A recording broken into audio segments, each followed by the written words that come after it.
नमस्कार दोस्तों, मैं आपको हाथी और चींटी की एक बहुत ही अच्छी शानदार कहानी बताने जा रहा हूँ। जंगल में एक विशाल घमंडी हाथी रहता था, जिसे अपनी अत्यधिक ताकत पर बहुत घमंड था। उसका यह मानना था कि उसकी बड़ी और मजबूत देह उसे जंगल का सबसे शक्तिशाली प्राणी बनाती है। एक दिन वह घमंडी हाथी जंगल में घूमते हुए एक छोटी सी चींटी को देखकर हंसने लगा।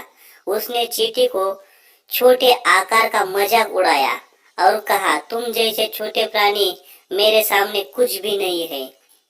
चींटी, जो अपनी बुद्धिमत्ता चतुराई के लिए जानी जाती थी, घमंडी हाथी को चुनौती दी। उसने कहा, शायद मैं छोटी हूँ, लेकिन तुम्हें दिखा सकती हूँ कि आकार ही सब कुछ नहीं होता।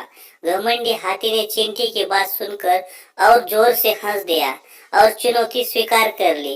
अगले दिन जंगल के सभी जानवर इस अनोखे मुकाबले को देखने के लिए इकट्ठा हुए। घमंडी हाथी अपनी शक्ति और बड़े शरीर का प्रदर्शन करते हुए चींटी के पास आया। चींटी ने बिना किसी डर के घमंडी हाथी के सूंड में प्रवेश किया और अंदर जाकर उसे गुदगुदी करने लगी। घमंडी हाथी को बहुत खुजली होने लगी, बहुत बेचैन हो उठा और इधर उधर भागने लगा। घमंडी हाथी के इस तरह परेशान होने को देखकर सभी जानवर हैरान रह गए। चींटी ने घमंडी हाथी की सूंड से बाहर आकर उसे कहा, देखो, तुम्हारी ताकत और आकार के आगे मेरी बुद्धिमत्ता और चतुराई ने कैसे काम किया। घमंडी हाथी ने अपनी हार स्वीकार की और चींटी से माफी मांगी। उस दिन घमंडी हाथी ने सीखा कि असली ताकत शारीरिक आकार में नहीं, बल्कि व्यक्ति के चरित्र और बुद्धिमत्ता में निहित होती है। नैतिक शिक्षा: किसी पर भी आकार या ताकत के आधार पर घमंड नहीं करना चाहिए।